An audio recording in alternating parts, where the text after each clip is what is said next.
Hello everyone, this is Mihir. Welcome to Forest Innovation. Let's begin. The specific surface area is maximum of, इनमें से किसका सबसे ज़्यादा surface area है। ठीक है, तो हमारे पास है क्ले है, सिल्ट है, फाइन सैंड है, कोर्स सैंड है।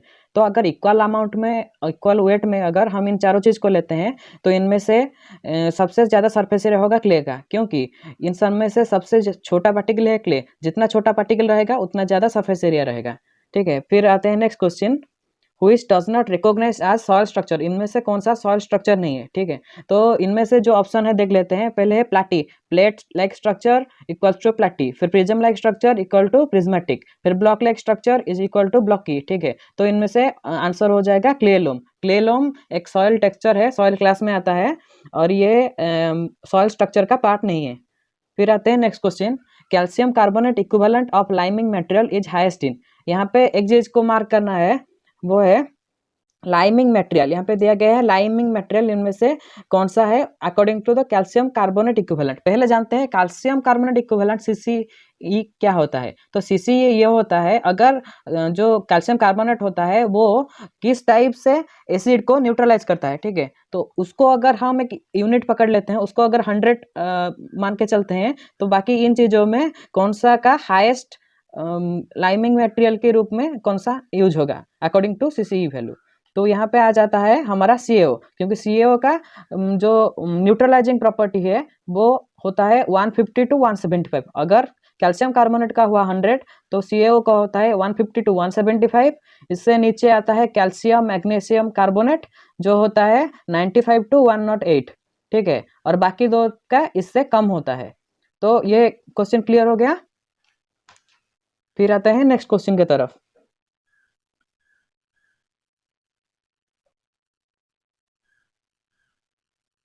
आर्थोम इनमें से कौन सा क्लास में आता है। आर्थोम आता है, आर्थोम माइक्रोफोना है। ठीक है, माइक्रोफोना है, ये तो फ्लोरा नहीं है और माइक्रोफोना भी नहीं है। फिर आते हैं next question, the ratio of volume of water present in soil to the volume of pore. ठीक है, तो यहाँ पे क्या चीज़ है, रेशियो है, किस किस का रेशियो है, volume of water present in the soil and volume of pour. Volume of pores जो होता है सॉइल का उसका।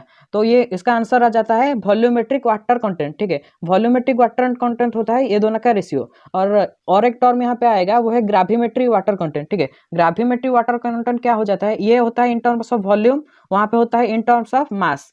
कितना वाटर रहता है कितना होल में, इतना वॉल्यूम ऑफ पोर्स में कितना मास ऑफ वाटर रहता है, कितना वेट का वाटर रहता है, वो हो जाता है ग्राविमेट्रिक वाटर कंटेंट। और वॉल्यूमेट्रिक वाटर कंटेंट में कितना वॉल्यूम पोर में कितना वाटर रहता है, वॉल्यूम का वाटर रहता है। ठीक है, फिर आते हैं next question, the particle size distribution of soil. Soil का जो particle size, according to the particle size soil को अगर डिस्ट्रीब्यूशन करेंगे तो उसको क्या कहा जाता है, वो है सॉइल टेक्सचर। और सॉइल स्ट्रक्चर क्या है, सॉइल स्ट्रक्चर होता है arrangement, arrangement of soil particle को बोलते हैं सॉइल स्ट्रक्चर। फिर आते हैं next question, any rainfall will be effective. अगर कहीं पे रेनफॉल होता है वो कब इफेक्टिव होता है। फर्स्ट ऑप्शन देखते हैं, soil moisture at PWP। PWP stands for permanent wilting point. तो अगर परमानेंट विल्टिंग पॉइंट एक बार आ जाता है तो वहाँ का जो पूरा वेजिटेशन होता है वो परमानेंटली विल्ट हो जाता है। ठीक है, तो वो सेकेंड टाइम अगर वहाँ पे पानी भी दिया जाए तो वो प्लांट उसको रिसीव नहीं कर पाता है और अल्टीमेटली वो डाई हो जाता है। तो ठीक है, तो ये तो ऑप्शन नहीं होगा क्योंकि रेनफॉल बाद में होने से कुछ फायदा होने वाला नहीं है।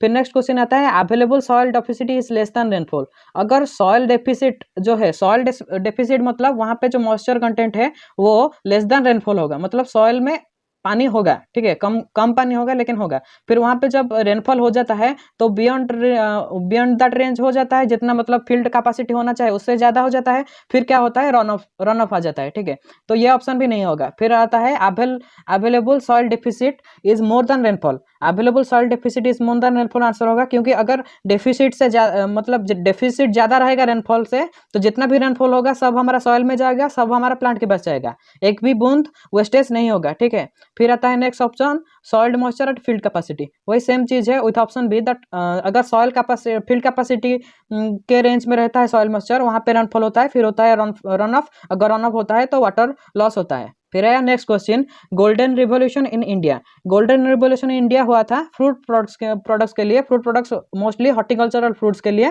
फिर आया next question, India ranks first in world of which production, ठीक है, इनमें से किस चीज का प्रोडक्शन में इंडिया रैंक 1 है, वो है जूट एंड अलाइड फाइबर्स, ठीक है, इसमें इंडिया एक नंबर में है। इससे बाद जो राइस है, शुगर केन है और कॉटन है, ये सब में इंडिया का रैंक 2 है, ठीक है। राइस में पहला रैंक आता है चाइना का, शुगर केन में पहला रैंक आता है ब्राजील का। फिर आता है next question, the atmospheric circulation from subtropical high pressure towards the low pressure of equator. यहाँ पे क्या होता है, इक्वेटर में हमको पता है सबसे ज्यादा इंसोलेशन होता है, जहाँ पे सबसे ज्यादा इंसोलेशन होता है वहाँ पे सबसे ज्यादा टेम्परेचर बढ़ता है, जहाँ पे सबसे ज्यादा टेम्परेचर बढ़ता है वहाँ पे लो प्रेशर रीजन क्रिएट होता है। लेकिन सब ट्रॉपिकल रीजन में due to lack of maximum penetration of light और वहाँ पे ज़्यादा टेम्परेचर नहीं बढ़ता है, वहाँ पे लो प्रेशर रीजन क्रिएट हो जाता sorry high pressure reason create हो जाता है। तो क्या होता है, विंड हमेशा हाई प्रेशर रीजन से लो प्रेशर रीजन को फ्लो करता रहता है, ठीक है। तो यहाँ पे क्या होता है, यहाँ पे आंसर आ जाएगा ट्रेड विंड, इसको बोलते हैं ट्रेड विंड। इसका डायरेक्शन अगर साउथ से देखें तो साउथ ईस्ट की तरफ होता है, अगर नॉर्थ से देखें तो नॉर्थ ईस्ट की तरफ होता है। तो ये आ गया ट्रेड विंड, इसको बोलते हैं, जहाँ पे जो सर्कुलेशन होता है, सर्कुलेशन ऑफ विंड होता है, वहाँ पे सब ट्रॉपिकल हाई प्रेशर रीजन से low pressure region at equator होता रहता है, ठीक है। फिर आता है next question, the ratio of amount of water vapour in air, the ratio of amount of water vapour in air as percent आ गया यहाँ पे, ये वाला गौर करने वाला चीज है। The ratio of amount of water vapour in air as percent of that can held to saturated air at same temperature, ठीक है। वो यहाँ पे क्या होता है, एक एयर में कितना वाटर है वो उसका percent according to the saturated air में कितना एयर है, कितना मॉइस्चर है, ठीक है। तो इसको बोलते हैं रिलेटिव ह्यूमिडिटी। यहाँ पे और कुछ ऐड करना चाहूंगा मैं, बाकी जो दूसरा चीज है स्पेसिफिक ह्यूमिडिटी। स्पेसिफिक ह्यूमिडिटी क्या होता है, ग्राम ऑफ वेपर पर केजी ऑफ एयर। अगर एक यूनिट ऑफ मतलब एक कौन से एरिया में हम अगर उसका स्पेसिफिक ह्यूमिडिटी जानना चाहेंगे तो उसमें कितना ग्राम ऑफ वेपर है इन पर KG of air, 1 KG air में कितना वाटर है, ठीक है, ये आ गया स्पेसिफिक ह्यूमिडिटी। इसके बाद आता है एब्सोल्यूट ह्यूमिडिटी। एब्सोल्यूट ह्यूमिडिटी क्या होता है, the actual moisture in air. तो एक्चुअल मॉइस्चर इन एयर जो होता है वो कैसे मेजर किया जाता है, कितना ग्राम मॉइस्चर है पर 1 metre cube air, 1 metre cube air में जितना मॉइस्चर रहेगा उसको बोलते हैं एब्सोल्यूट ह्यूमिडिटी। तो रिलेटिव ह्यूमिडिटी का यूनिट होता है परसेंटेज, स्पेसिफिक ह्यूमिडिटी का परसेंट होता है ग्राम पर केजी, और इसका होता है एब्सोल्यूट का होता है ग्राम पर मीटर क्यूब। इतना याद रखना है, कंफ्यूज नहीं होना है, ठीक है। और दूसरा एक चीज रहा वो saturated vapour pressure. Saturated vapour pressure होता है जो सैचुरेटेड एयर में जो वेपर रहता है वो कितना प्रेशर डालता है एक दूसरे में, उसमें एक प्रेशर रहता है, वो कितना प्रेशर होता है, जनरली उसको हम 1 ATM के रूप में काउंट करते हैं, ठीक है। वो होता है कितना 760 mmHg, ठीक है। फिर चलते हैं आगे, the national bureau of soil survey and land use planning of ICAR divided India into agro ecological regions. तो कितने रीजन में इंडिया को डिवाइड किया गया है, वो है 20, ठीक है। तो और दूसरा एक चीज है एग्रो क्लाइमेटिक रीजन, ये तो हो गया एग्रो इकोलॉजिक रीजन, दूसरा चीज है एग्रो क्लाइमेटिक रीजन। तो India is divided into 16 agro climatic reason. आपको कमेंट में बताना है वो जो एग्रो क्लाइमेटिक डिवीजन है वो किसके द्वारा किया गया है, ठीक है। फिर चलते हैं आगे, the ratio of economic yield to the total biological yield. पहले जानते हैं इकोनॉमिक यील्ड क्या होता है। इकोनॉमिक यील्ड होता है जो हमारा हो गया ना, कितना फ्रूट मतलब इकोनॉमिक पार्ट होता है ना क्रॉप का, जैसे अगर पैडी को लेते हैं तो पैडी में पर्टिकुलर राइस कितना है, ठीक है, बाकी स्ट्रॉ कितना है, टोटल को मिलाएंगे तो होता है बायोलॉजिकल यील्ड। अगर सिर्फ हम उसमें कितना पैडी है वो राइस कितना है उतने को अगर काउंट में लेते हैं वो होता है इकोनॉमिक यील्ड, ठीक है। तो यहाँ पे क्वेश्चन पूरा पढ़ते हैं, the ratio of economic yield to the biological yield, इसको बोलते हैं हार्वेस्टिंग इंडेक्स, ठीक है। हार्वेस्टिंग इंडेक्स बोलते हैं of A plant species is an indicator of. तो हार्वेस्टिंग इंडेक्स किस चीज का इंडिकेटर है, ठीक है। तो यहाँ पे ऑप्शन है photosynthetic efficiency, respiratory loss, source sink relationship, dwarfism. तो यहाँ पे ड्वार्फिज्म तो नहीं होगा, रेस्पिरेटरी लॉस भी नहीं होगा, सोर्स सिंक रिलेशन नहीं होगा, फोटोसिंथेटिक एफिशिएंसी है, ठीक है। फिर आगे चलते हैं, the yield of a crop, the yield of a crop is inversely proportional to the nitrogen content. ये एक ऑड वाला पोस्टुलेशन है जो कि दिया गया था विल्कॉक्स के द्वारा। ये पोस्टुलेशन मतलब बाकी लॉ से बहुत ही डिफरेंट है, क्योंकि बाकी अगर लॉ को देखें तो वहां पे क्रॉप यील्ड बढ़ता है, वो directly proportional to nitrogen content होता है, लेकिन according to Wilcox the yield of a crop is inversely proportional to the nitrogen content. ठीक है, फिर आगे चलते हैं। Sow with wisdom reap the harvest. ठीक है, ये जो मुहावरा है sow with wisdom reap the harvest, तो ये किस चीज को दर्शाता है? ठीक है, तो यहाँ पे न्यूट्रिएंट मैनेजमेंट और वाटर मैनेजमेंट नहीं होगा, तो बाकी आ गया दो option, optimal time of sowing और दूसरा है क्रॉप एंड वेरिएटल सिलेक्शन। ठीक है, तो इनमें से किस चीज को अगर करेंगे तो हार्वेस्टिंग में हमको प्रॉब्लम नहीं होगा। तो फर्स्ट चीज है क्रॉप एंड वेरिएटल सिलेक्शन। तो क्रॉप एंड वेरिएटल सिलेक्शन अगर अच्छा होगा, अच्छा सीड लेते हैं हम अगर, तो फिर हार्वेस्ट अच्छा हो सकता है। अगर अच्छा सीड नहीं लेंगे तो हार्वेस्ट हम अच्छा एक्सपेक्ट नहीं कर सकते हैं। ठीक है, और सेकेंड चीज है जो option optimal time of sowing, ये ऑल्सो एक दूसरा फैक्टर है, लेकिन ज्यादा अप्रोप्रिएट रहेगा यहाँ पे क्रॉप एंड वेरिएटल सिलेक्शन। ठीक है, फिर आते हैं नेक्स्ट क्वेश्चन की तरफ। Plant observe phosphorus in which form?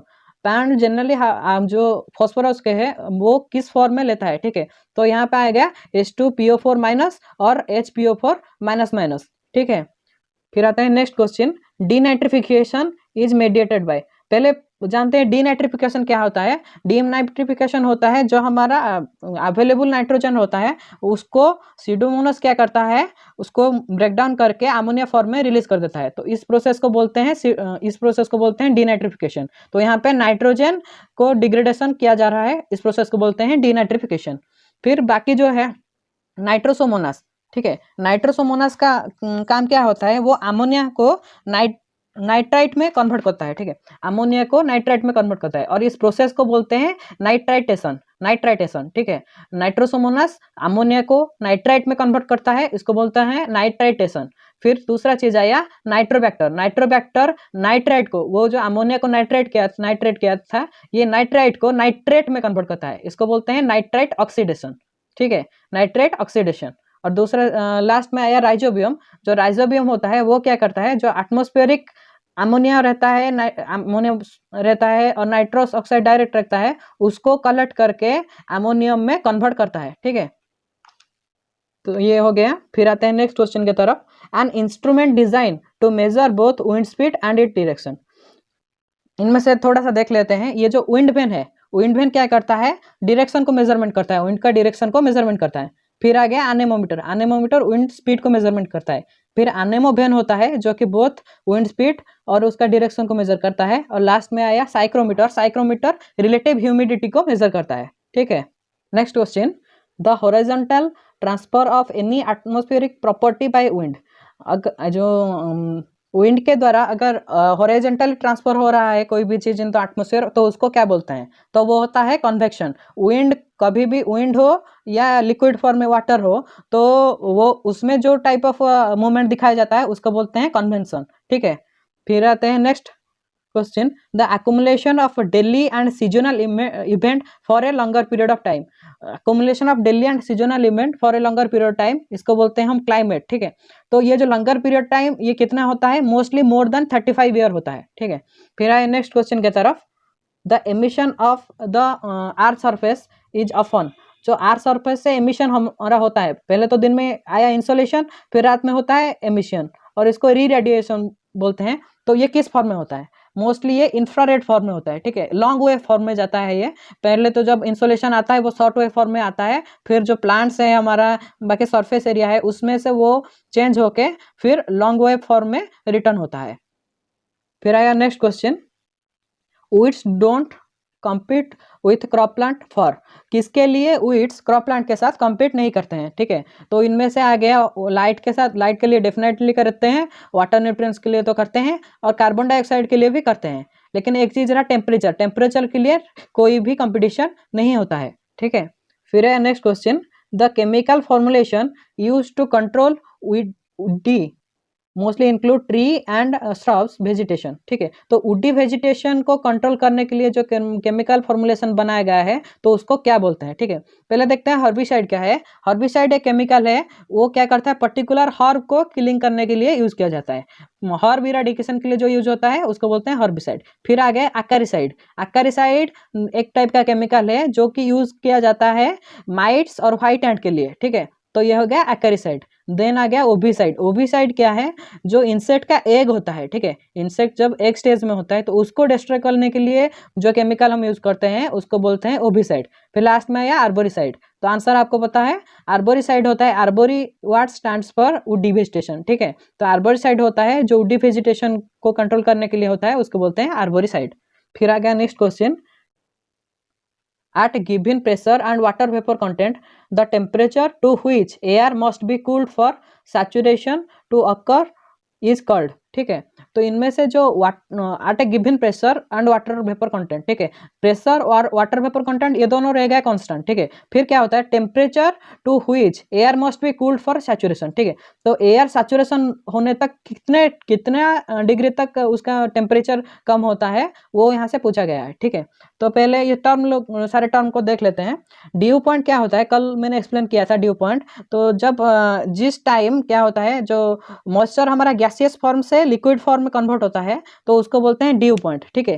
ठीक है, फिर नेक्स्ट क्वेश्चन आया, फिर नेक्स्ट टर्म आया फ्रोस्ट टेम्परेचर, ठीक है। फ्रॉस्ट क्या चीज होता है, ड्यू पॉइंट से नीचे, जब ड्यू पॉइंट से नीचे चला जाता है फिर फ्रॉस्ट फॉर्मेशन होता है। फिर एब्सोल्यूट टेम्परेचर, एब्सोल्यूट टेम्परेचर तो होता है जिसको बोलते हैं हम एब्सोल्यूट जीरो टेम्परेचर, जो कि -273 डिग्री सेल्सियस होता है, तो इतना नीचे तो नहीं जाता है।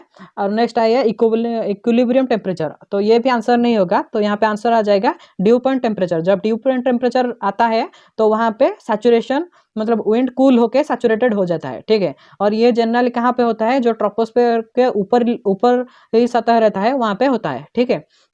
फिर आगे next question, for a pesticide the time is needed for decomposition into non toxic compounds ranging 1 to 6 month of is persistent. तो जो परसिस्टेंस रहता है, तो जितना भी पेस्टिसाइड है उसका for a time period persistence रहता है, ठीक है। तो उसको कितना टाइम रहता है उसके ऊपर ही उसका परसिस्टेंस डिपेंड करता है, ठीक है। तो जनरली उसको डिवाइड किया गया है 4 ग्रुप में। तो पहला आता है स्लाइटली परसिस्टेंट। स्लाइटली परसिस्टेंट जो केमिकल अप टू 15 डेज तक परसिस्ट करता है उसको बोलते हैं स्लाइटली परसिस्टेंट, वो होता है 15 to 16 डेज, ठीक है। फिर आ गया मॉडरेटली। मॉडरेटली में क्या होता है, जो 16 डेज से up to 60 days, that means 2 month, 16 days से 2 मंथ रह गया। फिर आता है वेरी परसिस्टेंट, वो होता है मोर देन 2 मंथ, ठीक है, मोर देन 2 मंथ और 60 डेज, तो ये आ गया वेरी परसिस्टेंट। और जो आता है परसिस्टेंट वो कंप्लीटली परसिस्ट करता है, ठीक है।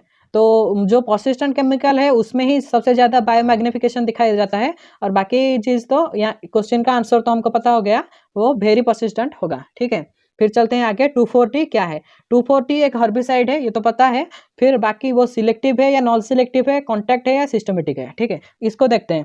सिलेक्टिव हर्बिसाइड क्या होता है, जो पर्टिकुलर क्रॉप को सिलेक्ट करके मारता है, ठीक है। जैसे कि यहाँ पे 2,4-D क्या करता है, वो सिर्फ ब्रॉड लीफ के ऊपर ही काम देता है, और जो होता है जो ब्रॉड लीफ नहीं होता है हमारा, उसके ऊपर ये काम नहीं करता है, ठीक है। फिर आ गया जो नॉन सिलेक्टिव होता है, जैसे पैराक्वेट हो गया। तो पैराक्वेट एक केमिकल है, वो नॉन सिलेक्टिव इन नेचर है, उसको अगर हम अप्लाई करता है तो उस एरिया में जितना भी ग्रास है वो सब उससे हट जाएंगे, ठीक है। तो यह आ गया सिलेक्टिव एंड नॉन सिलेक्टिव। फिर 2 टर्म आता है कॉन्टैक्ट और सिस्टमेटिक, ठीक है। जो कॉन्टैक्ट हर्बिसाइड होता है, कॉन्टैक्ट मीन्स जो हर्बिसाइड के टच में जो एरिया आता है, प्लांट का जो पर्सन हर्बिसाइड के टच में आता है वो एरिया कंप्लीटली डिस्ट्रॉय हो जाता है, लेकिन पूरा प्लांट डिस्ट्रॉय नहीं होता है। फिर आ गया सिस्टमिक। सिस्टमिक में क्या होता है, चाहे कहीं में भी रूट हो सकता है, में भी सूट हो सकता है, कहीं पे भी अगर हर्बिसाइड के कांटेक्ट में आता है तो वो प्लांट के बॉडी में पूरा स्प्रेड हो जाता है, ठीक है। थ्रू आउट द प्लांट वो स्प्रेड हो जाता है, फिर प्लांट कंप्लीटली डेड हो जाता है, ठीक है। तो 2,4-D एक सिलेक्टिव सिस्टमिक हर्बिसाइड है। फिर आता है नेक्स्ट क्वेश्चन की तरफ, ऑर्गेनिक फर्टिलाइजर, इनमें से कौन सा चीज ऑर्गेनिक फर्टिलाइजर है, ठीक है। तो यहाँ पे ऑप्शन में है borax, ammonium sulphate, diammonium phosphate, urea, ठीक है। तो बोराक्स एक इनऑर्गेनिक मटेरियल है, फिर अमोनियम सल्फेट और डाइअमोनियम फॉस्फेट ये दोनों ऑर्गेनिक का केमिकल नहीं है, ठीक है, ये इनऑर्गेनिक ओरिजिन है। और यूरिया जो होता है वो एक्चुअली ऑर्गेनिक ओरिजिन होता है, एक्सेप्ट केमिकली हम जो यूरिया बनाते हैं उसके अलावा यूरिया जनरली यूरिन में मिलता है और ब्लड में मिलता है, ठीक है। तो यहाँ पे आंसर आ जाएगा यूरिया। फिर आया next question, in sulphur deficient soil it is better to use. जहाँ पे सल्फर नहीं है तो वहाँ पे क्या यूज करेंगे, ऑब्वियसली सल्फर वाली चीज ही यूज करेंगे, तो यहाँ पे आंसर आ जाएगा अमोनियम सल्फेट। फिर आया next question, Opuntia. Opuntia is controlled by a moth. Moth borer, ठीक है। तो ओपुन्सिया जो होता है वो एक मॉथ के द्वारा कंट्रोल होता है, वो है कैक्टोब्लास्टिस कैक्टोरम, ठीक है, कैक्टोब्लास्टिस कैक्टोरम। तो इसको याद करना है। फिर आया next question, the major source of methane from agricultural field. Agricultural field से बहुत एक लार्ज अमाउंट में हमारा मीथेन गैस निकलता है, तो वो कहाँ से निकलता है? Mainly from rice and paddy areas, ठीक है। तो राइस और पैडी का जो एरिया है वहाँ से ही सबसे ज़्यादा अमाउंट में मीथेन निकलता है, बाकी तो एग्रोफोरेस्ट्री, ड्राई फैलो लैंड और एरोबिक लैंड से नहीं निकलता है। फिर आया next question, the climatic variable having negative correlated with each other, ठीक है। तो यहाँ पे देखते हैं हम अगर फर्स्ट ऑप्शन में देखें, इवापोट्रांसपिरेशन एंड टेम्परेचर। अगर टेम्परेचर बढ़ता है तो इवापोट्रांसपिरेशन बढ़ता है, ठीक है, तो ये डायरेक्टली प्रोपोर्शनल हो गया। फिर सेकंड में देखते हैं क्लाउड कवर, अगर क्लाउड कवर ज़्यादा है तो रेन भी ज़्यादा होगा। Third option humidity and temperature, अगर टेम्परेचर ज़्यादा है तो ह्यूमिडिटी भी ज़्यादा होगा, ठीक है। फिर लास्ट ऑप्शन में आते हैं इवापोट्रांसपिरेशन एंड क्लाउड कवर, अगर क्लाउड कवर ज़्यादा होगा तो इवापोट्रांसपिरेशन कम होगा, ज़्यादा नहीं होगा, ठीक है। तो ये है आंसर। फिर आते हैं नेक्स्ट क्वेश्चन की तरफ, irreversible change from normal in all climatic parameter at least consider for a longer period of time, ठीक है। तो irreversible change है from normal climatic parameter, ठीक है। तो यहाँ पे गौर करने वाला चीज़ ये है, यही चीज़ नेचुरल नॉर्मल, ठीक है। तो नॉर्मल से अलग है और इरिवर्सिबल है, इरिवर्सिबल है और नॉर्मल से अलग है, ठीक है। अगर ये टर्म दोनों नहीं होता है, बाकी तो मतलब कॉन्सेप्ट सबका सेम ही है, लेकिन अगर ये दोनों टर्म नहीं होता है तो आंसर आ जाता है क्लाइमेट चेंज। लेकिन यहाँ पे नॉर्मल से चेंज हो रहा है और इरिवर्सिबल है, तो इसको बोलते हैं क्लाइमेटिक एबरेशन, ठीक है। इसको क्या बोलते हैं? Climatic aberration. फिर आते हैं नेक्स्ट क्वेश्चन की तरफ, the hydrolytic decomposition of protein and release of amino acid during mineralization of organic nitrogen compound। ये तो डायरेक्ट एक डेफिनेशन हो गया, तो इसको बोलते हैं अमीनाइजेशन, ठीक है। अमीनाइजेशन जो होता है, तो यहाँ पे क्या होता है, जो प्रोटीन है, प्रोटीन और प्रोटीनोसियस मटेरियल को डिकम्पोज करके एमिन और अमीनो एसिड में कन्वर्ट किया जाता है, ठीक है। तो ये जो प्रोसेस होता है इसको बोलते हैं हम अमीनाइजेशन, ठीक है। बाकी तो डीनाइट्रिफिकेशन में एक्सप्लेन कर दिया हूँ। नाइट्रिफिकेशन क्या होता है? नाइट्रिफिकेशन होता है वो नाइट्रोजन को फिक्सेशन करने का प्रोसेस, जहाँ पे जो एटमॉस्फेरिक हमारा अमोनिया रहता है और नाइट्रोजन ऑक्साइड है उसको नाइट्रेट में कन्वर्ट करने। और अमोनिफिकेशन क्या होता है? जो हमारा ये नाइट्रेट रहता है उसको और नाइट्रोजन ऑक्साइड रहता है उसको अमोनिया में कन्वर्ट करने का प्रोसेस है अमोनिफिकेशन, ठीक है। और नाइट्रेट में कन्वर्ट करने का प्रोसेस है नाइट्रिफिकेशन। और डीनाइट्रिफिकेशन है डीनेचुरेशन ऑफ नाइट्रेट, ठीक है। फिर आ गया नेक्स्ट क्वेश्चन की तरफ, the highest percentage of nitrogen is found in, the highest percent of nitrogen इनमें से किस में मिलता है? तो अगर देख लेते हैं, यूरिया में कितना परसेंट मिलता है?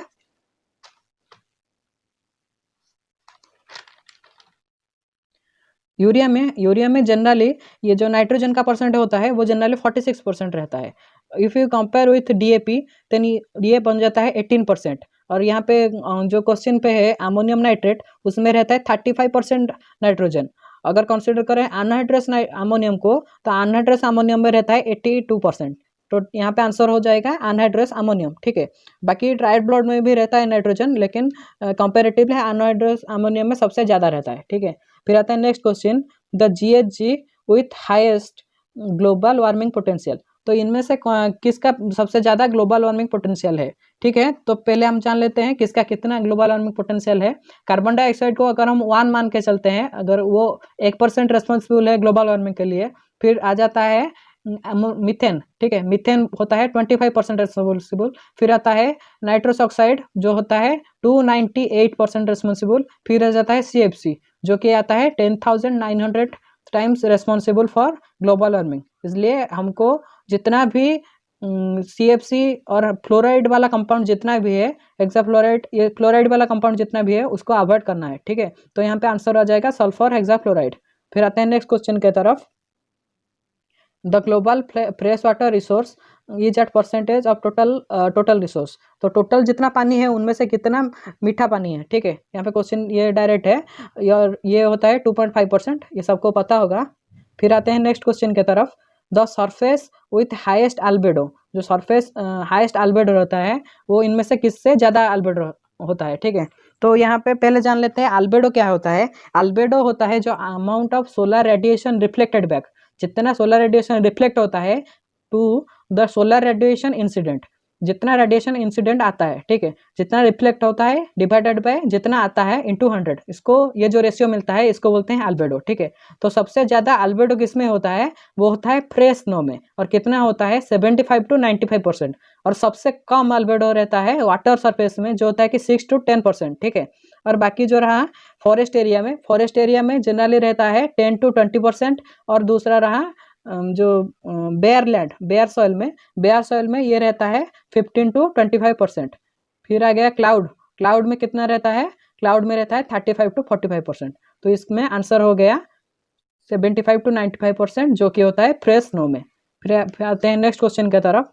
The most of the crop field in India are managed with, India में जितना क्रॉप फील्ड है वो कैसे मैनेज किया जाता है, उसका आंसर हो जाएगा नेचुरल एनवायरनमेंट में इंडिया में सबसे ज़्यादा क्रॉप फील्ड को मैनेज किया जाता है। उसके बाद आता है जो मॉडिफाइड एनवायरनमेंट क्या होता है, जो नेचुरल क्रॉप फील्ड होता है उसमें हम अगर शेड नेट यूज़ करते हैं या कोई दूसरा चीज़ इंप्लीमेंट करते हैं नेचुरल फील्ड में ही, उसको बोलते हैं मॉडिफाइड एनवायरनमेंट। फिर आता है आर्टिफिशियल एनवायरनमेंट। क्या होता है आर्टिफिशियल एनवायरनमेंट में, हम जैसे एक मतलब जो क्रॉपिंग सिस्टम करते हैं ना, जैसे कोई भी ग्रीन हाउस के अंदर किया तो उसको बोलते हैं आर्टिफिशियल एनवायरनमेंट। तो यहाँ पे एनवायरनमेंट कंप्लीट, ये नेचुरल फील्ड नहीं है लेकिन यहाँ पे एनवायरनमेंट कंप्लीटली डिफरेंट है, ठीक है। फिर आया कंट्रोल्ड एनवायरनमेंट एग्रीकल्चर में क्या होता है, जैसे हाइड्रोपोनिक हो गया, बायोटेक्नोलॉजी हो गया, ये सब चीज़ जिस एनवायरनमेंट में होता है वो होता है कंट्रोल्ड एनवायरनमेंट, ठीक है। तो नेचुरल एनवायरनमेंट हो गया, मॉडिफाइड हो गया, आर्टिफिशियल हो गया, कंट्रोल हो गया, ठीक है। फिर चलते हैं आगे। हुई statement is not true about dark respiration. तो पहले हमको ये चीज़ जानना है what is dark respiration. Dark respiration ऐसा कोई मतलब डिफरेंट चीज़ नहीं है, रेस्पिरेशन को ही डार्क रेस्पिरेशन बोला जाता है, इसमें कुछ डिफरेंस नहीं है, ठीक है। तो ये बोथ साइटोप्लाज्म एंड माइक्रोकॉन्ड्रिया में होता है, ऑल सेल में होता है, लेकिन डार्क ओनली, ये आंसर है यहाँ पे, ठीक है।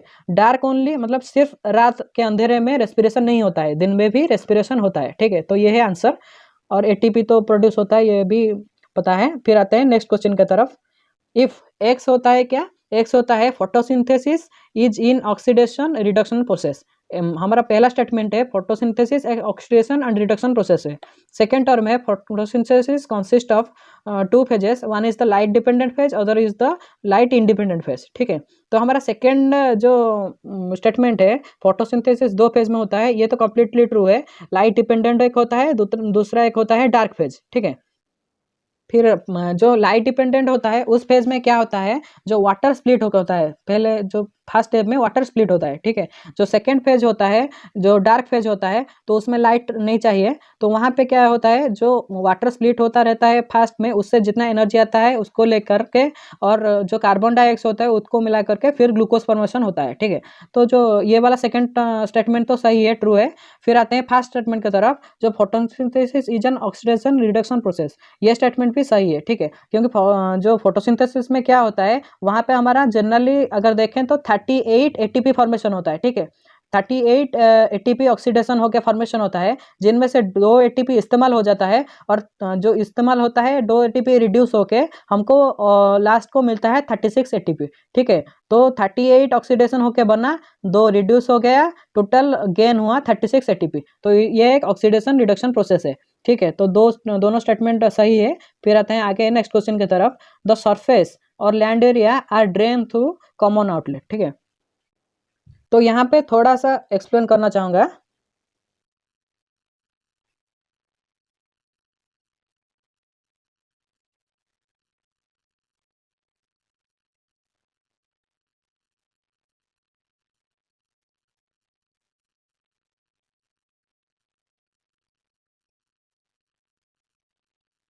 तो यहाँ पे हम देखते हैं, ये जो कंप्लीट एरिया हो गया इसको बोलते हैं हम एक वाटर शेड, ठीक है। वाटर शेड में क्या होता है, एक बाउंड्री होता है, ठीक है। जो बाउंड्री लाइन मतलब जैसे हम कोई भी एरिया को मान लेते हैं, इस एरिया में चारों ओर पहाड़ रहते हैं, तो पहाड़ जो रह गया, ये इस साइड पहाड़ सब रहते हैं, ये हो गया बाउंड्री, ठीक है। तो ये चारों ओर पहाड़ से कवर है, ये तो जनरली बड़ा एरिया ही रहता है, छोटा एरिया तो ऐसे नहीं रहता है। फिर उसमें क्या रहता है, छोटा छोटा पहाड़ कुछ रहते हैं, हाईलैंड रहता है, लो लैंड रहता है, हाईलैंड रहता है, ऐसे करके होते हैं। तो क्या होता है, जो टोटल कंप्लीट एरिया में जितना रेनफॉल होता है वो इसके जरिए से एक आता है एक मेन आउटलेट में, ठीक है। पहले प्राइमरी आउटलेट, फिर सेकेंडरी, टर्शियरी, ऐसे होके मेन आउटलेट में, ये जो मेन आउटलेट है इसमें आता है और इसमें से रिवर में मिलके ये जो पानी निकल जाता है, ठीक है। तो ये जो टोटल वाटर सिस्टम हो गया इसको बोलते हैं वाटर शेड, ठीक है। वाटर शेड में क्या होता है, परमानेंट बाउंड्री होता है, ठीक है। ये हो गया परमानेंट बाउंड्री। फिर जो सेकेंड टर्म आ गया हमारा कैचमेंट एरिया। कैचमेंट एरिया क्या होता है, ये जो वाटर शेड हो गया इसमें से ये जो प्राइमरी एरिया जो है, तो इसमें दोनों साइड, ये साइड भी हाईलैंड होगा, ये साइड भी हाईलैंड होगा, तो ये बीच वाला लोलैंड है। तो ये वाला एरिया को, इसको बोलते हैं हम कैचमेंट एरिया, ठीक है। तो ये हो गया हमारा कैचमेंट एरिया। फिर आ गया बेसिन। बेसिन क्या है, ये जो सबसे लो लैंड एरिया हो गया जिसमें रिवर ये पानी फ्लो करता है, तो ये हो गया बेसिन एरिया। तो ये कंप्लीट हो गया वाटर शेड, फिर ये हो गया कैचमेंट, फिर ये हो गया बेसिन, ठीक है। तो अगर क्वेश्चन में एग्जाम में अगर बाउंड्री का मेंशन होगा, ठीक है, कॉमन आउटलेट तो सब में रहेगा, अगर बाउंड्री का मेंशन होगा तो आंसर हो जाएगा वाटर शेड। अगर बाउंड्री का मेंशन नहीं रहेगा तो आंसर आ जाएगा कैचमेंट, ठीक है। क्लियर? फिर चलते हैं नेक्स्ट क्वेश्चन की तरफ। Water used in evapotranspiration and metabolic activities in a plant together is called as। जो evapotranspiration है और मेटाबॉलिक एक्टिविटीज है, इन दोनों में वाटर यूज होता है प्लांट में, इसको कौन सा क्या बोलते हैं, इसको बोलते हैं कंजप्टिव यूज ऑफ वाटर, ठीक है। प्लांट का इसको बोलते हैं कंजप्टिव यूज ऑफ वाटर। फिर चलते हैं नेक्स्ट क्वेश्चन की तरफ। बेसिपेटल पोलर मूवमेंट, ठीक है। तो बेसिपेटल क्या होता है, ठीक है, ये हो गया हमारा प्लांट, ठीक है। तो यहाँ पे ये दोनों साइड होते हैं, अंदर के साइड होता है जाइलम, बाहर के साइड होता है फ्लोएम, बीच में होता है कैम्बियम लेयर, ठीक है। तो यहाँ पे ये जो जाइलम फ्लोएम हो गया, तो जो मूवमेंट ऑफ एसेंड ऑफ से आप पढ़ा होगा सबने, तो जो मूवमेंट होता है तो आइदर ऊपर जाता है कोई चीज नीचे आता है। जो ऊपर जाता है, ठीक है, इसको बोलते हैं एक्रीपेटल मूवमेंट, ठीक है। इसको क्या बोलते हैं, एक्रीपेटल मूवमेंट। जो नीचे आता है इसको बोलते हैं बेसिपेटल मूवमेंट। ऊपर आने वाला हो गया एक्रीपेटल, नीचे आने वाला हो गया बेसिपेटल, ठीक है। तो यहाँ पे क्वेश्चन हमारा आ गया क्या, जो बेसिपेटल पोलर मूवमेंट होता है, ठीक है। तो बेसिपेटल पोलर मूवमेंट इसमें किसमें होता है, ऑक्सिन में, क्योंकि ऑक्सिन का जो मेन काम होता है वो काम होता है रूट इनिशिएशन करने का। और ऑक्सिन कहाँ से फॉर्म होता है, वो होता है टिप में, जो प्लांट का टिप होता है वहाँ पे फॉर्मेशन होता है ऑक्सिन का, और वो नीचे आता है रूट तक, ठीक है। तो इसका हो गया बेसिपेटल मूवमेंट। और जिबरेलिन उसका क्या है, उसका दोनों मूवमेंट होता है, एक्रीपेटल भी होता है, बेसिपेटल भी होता है, ठीक है। फिर आ गया साइटोकाइनिन। साइटोकाइनिन का होता है एक्रीपेटल मूवमेंट, ये रूट में फॉर्मेशन होता है और टिप की तरफ जाता है, ठीक है। बाकी आ गया इथिलीन। इथिलीन क्या होता है, ये लोकलाइज इन नेचर है, ये जहाँ पे फॉर्म होता है वहाँ पे वर्क करता है, ठीक है। ये आ गया इथिलीन का। फिर आया नेक्स्ट क्वेश्चन की तरफ। इन यूनिवर्सल सॉइल लॉस इक्वेशन, ये जो हमारा इक्वेशन है यूनिवर्सल सॉइल लॉस का, तो इसमें हम देख लेते हैं पहले कौन सा टर्म किस लिए है, फिर क्वेश्चन की तरफ चलते हैं। तो यहाँ पे जो ए है वो क्या होता है, सॉइल लॉस के लिए, ए स्टैंड्स फॉर सॉइल लॉस, ठीक है। आर हो गया रेनफॉल, एल हो गया स्लोप, एस हो गया स्लोप ग्रेडियंट, एल हो गया स्लोप लेंथ, तो सी रह गया, सी है क्रॉपिंग मैनेजमेंट। क्या क्या हो गया, क्रॉपिंग मैनेजमेंट, आर हो गया रेनफॉल फैक्टर, एल हो गया स्लोप लेंथ, एस हो गया स्लोप ग्रेडियंट, ठीक है। और बाकी चीजें के पी हो गया इरोजन कंट्रोल प्रैक्टिस, पी हो गया इरोजन कंट्रोल प्रैक्टिस, ठीक है। तो बाकी हमारा जो बच जाता है के, तो के को क्या बोलते हैं, के को बोलते हैं सॉयल इरोडेबिलिटी फैक्टर, ठीक है, सॉयल इरोडेबिलिटी फैक्टर। तो इसको याद रखना है। तो जितना भी ज़्यादा ये मतलब स्लोप रहेगा या रेनफॉल होगा, क्रॉपिंग पैटर्न कैसा रहेगा, ये सब को हम मिला के यूनिवर्सल हमारा मतलब कितना सॉइल लॉस हो रहा है उसको कैलकुलेशन कर सकते हैं इस फॉर्मूला के माध्यम से, ठीक है। फिर चलते हैं आगे, correlation coefficient of independent and dependent variable, ठीक है। तो पहले हमको तो ये क्लियर चीज हो जाना चाहिए, जो कोरिलेशन कोफिशिएंट रहता है उसका रेंज रहता है -1 to 1, ठीक है। जनरल रेंज रहता है उसका -1 to 1, ठीक है। फिर बाकी जो गौर करने वाला चीज है वो है इंडिपेंडेंट एंड डिपेंडेंट वेरिएबल, ठीक है। अगर दोनों वेरिएबल इंडिपेंडेंट हो गए, अगर दोनों वेरिएबल इंडिपेंडेंट होते हैं तो उनका कोरिलेशन करने में कोरिलेशन वैल्यू आता है 0, ठीक है। तो उनमें कोई कुछ भी इंडिपेंडेंट हो गया ना, तो उसमें कुछ भी कोरिलेशन नहीं आता है, ठीक है। तो वो आता है 0 में।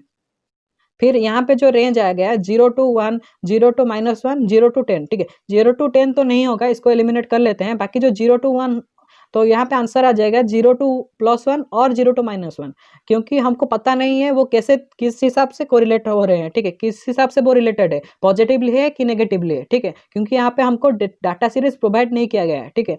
तो जनरली रेंज क्या रहता है 0 to 1 और 0 to -1, ठीक है, इसका आंसर होगा। लेकिन अकॉर्डिंग टू ऑप्शन यहाँ पे आंसर होगा -1 to +1, ठीक है। फिर चलते हैं, the most important soil group in India for agriculture are, agriculture के लिए सबसे जो इंपॉर्टेंट सॉइल है वो कौन सा है, ठीक है। पहला सॉइल आ गया alluvial soil, alluvial soil India का सबसे ज़्यादा एरिया स्प्रेड करने वाला सॉइल है अलुवियल सॉइल, ठीक है। तो पहला आ गया अलुवियल सॉइल का बहुत बड़ा रोल रहता है इंडियन एग्रीकल्चर में। सेकेंड आ गया ब्लैक कॉटन सॉइल। अगर हम साउथ के साइड को पूरा कंसिडर कर लेते हैं, more over the Deccan plateau पूरा एरिया में मिलता है ब्लैक कॉटन सॉइल, ठीक है। तो यहाँ पे आंसर हो जाएगा alluvial soil and black cotton soil.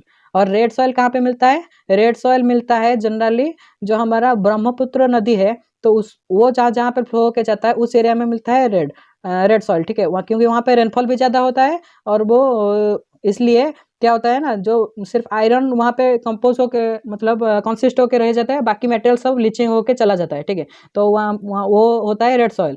फिर आ गया लैटरेटिक सॉइल, लैटरेटिक सॉइल भी ज़्यादा रेनफॉल एरिया में होता है, ठीक है। फिर आते हैं नेक्स्ट क्वेश्चन की तरफ। the cheapest strategy to minimize the addition and concentration of GHG to atmosphere, ठीक है। जो हमारा हो गया GHG ग्रीन हाउस गैस जो हो गया, उसको कैसे हम किस चीज़ से मिनिमाइज कर सकते हैं उसका एडिशन और कंसंट्रेशन को, ठीक है।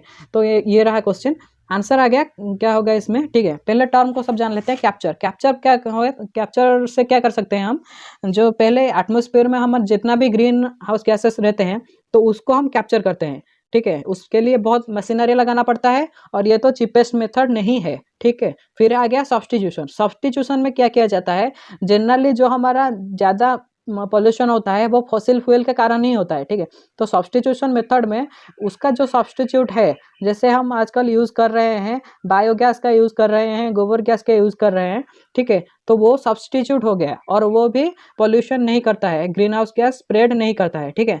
फिर आ गया नेक्स्ट जो हमारा सिक्वेस्ट्रेशन। सिक्वेस्ट्रेशन क्या होता है, यहाँ पे जो कार्बन है वो ट्रैप होता है बाय प्लांट्स, ठीक है। जो प्लांट है वो जो कार्बन को ट्रैप कर लेते हैं अपने वुड में कन्वर्ट कर लेते हैं, ठीक है। तो ये सबसे चीपेस्ट मेथड है कंजर्व करने का और कार्बन को कंजर्व करके रखने का, और वो जो GHG का कंसंट्रेशन है उसको रिड्यूस करने का, ठीक है। और डिस्प्लेसमेंट भी वही सब्स्टिट्यूशन का ही एक दूसरा फॉर्म है डिस्प्लेसमेंट। यहाँ पे भी हमारा जो मेन फॉसिल फ्यूल रहता है उसको ही हम डिस्प्लेस कर लेते हैं दूसरे चीज़ में, ठीक है। फिर आ गया next question, the temperature at which molecular motion and physiological process cease. तो ये जो होता है वो होता है एब्सोल्यूट जीरो टेम्परेचर, और जिसको हम बोलते हैं 0 केल्विन। 0 केल्विन वो कितना होता है, -273 डिग्री सेल्सियस, ठीक है। तो ये हमारा आंसर हो गया -273 डिग्री सेल्सियस। फिर आ गया हमारा next question, CO2 compensation point, ठीक है। तो CO2 कॉम्पेंसेशन पॉइंट किस में हायर होता है, पहले जान लेते हैं CO2 कॉम्पेंसेशन पॉइंट क्या होता है, ठीक है। हमको पता है जब एटमॉस्फेयर में कार्बन डाइऑक्साइड का अमाउंट ज़्यादा होता है, जितना ज़्यादा होता है उतना ज़्यादा फोटोसिंथेसिस होता है, ठीक है। फिर अगर कुछ एक लिमिट होता है, अगर कोई भी कारण से हमारा फोटोसिंथेसिस स्टॉप हो जाता है due to lack of carbon dioxide, ठीक है। तो उस टाइम क्या होता है, जितना हमारा प्रोडक्शन हो रहा है ऑक्सीजन, ठीक है, वो रेस्पिरेशन में चला जा रहा है, ठीक है। तो प्लांट का कुछ भी गेन नहीं हो रहा है और उसी पॉइंट को बोलते हैं कार्बन कंपनसेशन पॉइंट। फिर वहाँ पे अगर उसको कार्बन नहीं मिलेगा तो उसमें जो फोटोसिंथेसिस कंप्लीटली स्टॉप हो जाएगा और रेस्पिरेशन ज़्यादा होगा। अगर प्लांट में रेस्पिरेशन ज़्यादा होगा तो वो जितना भी दिन भर में ग्लूकोज बनाया हुआ रहेगा वो सब उसमें चला जाएगा, ठीक है। तो अल्टीमेटली प्लांट का हार्म होता है, ठीक है। ये वाला प्रॉब्लम ज़्यादा जो देखने को मिलता है जो C3 प्लांट में देखने को मिलता है, ठीक है। ये ज़्यादा प्रॉब्लम किस में देखने को मिलता है, C3 प्लांट में, ठीक है। और ये वाला प्रॉब्लम C4 प्लांट और काम प्लांट में देखने को नहीं मिलता है, ठीक है। तो जो कार्बन कॉम्पेंसेशन पॉइंट का जो वैल्यू रहता है फॉर C3 प्लांट वो रहता है 30 to 70 ppm, ठीक है। तो इतना होता है उसका कार्बन कॉम्पेंसेशन पॉइंट, ठीक है। और बाकी रह गया C4 प्लांट में ये रहता है 6 to 10 ppm और काम प्लांट में ये रहता है 0 to 5 ppm, ठीक है। तो इनमें सबसे ज़्यादा आ गया C3 में जो कि 30 to 70 ppm, ठीक है। लेकिन इन जनरल अगर हम ब्रॉडली देखा जाए तो एटमॉस्फेयर में जितना कार्बन डाइऑक्साइड रहता है वो जनरली 300 to 400 ppm रहता है, ठीक है। तो कार्बन कंपनसेशन पॉइंट जनरली नहीं आता है, वो कुछ भी स्पेशल केस अगर उसमें होता है तो फिर ये पॉइंट देखने को मिलता है। फिर आया next question, the alternate bearing is the problem in. Alternate bearing जो होता है वो किस में प्रॉब्लम होता है? अल्टरनेट बियरिंग को हम दूसरे टर्म में बोलते हैं by annual bearing. By annual bearing मतलब एक साल अच्छा आ गया फ्रूट, फिर दूसरे साल नहीं आता है, फिर तीसरे साल आता है, फिर चौथे साल नहीं आता है। तो ये जो प्रोसेस हो गया है, एक साल आता है, एक साल नहीं आता है, एक साल आता है, एक साल नहीं आता है, इसको बोलते हैं अल्टरनेट बियरिंग। और ये वाला प्रॉब्लम मैंगो में बहुत दिखाई जाता है। इसके अलावा बहुत सारे फॉरेस्ट स्पेसिस में ये चीज़ देखने को मिलता है। तो आपको कमेंट में लिखना है कौन सा फॉरेस्ट ट्री में बाई एनुअल बियरिंग और अल्टरनेट बियरिंग देखने को मिलता है। ठीक है, आज का सेशन इतने में ही रखते हैं। थैंक यू, और kindly subscribe my channel. If you like this video, then like it and share it. Thank you.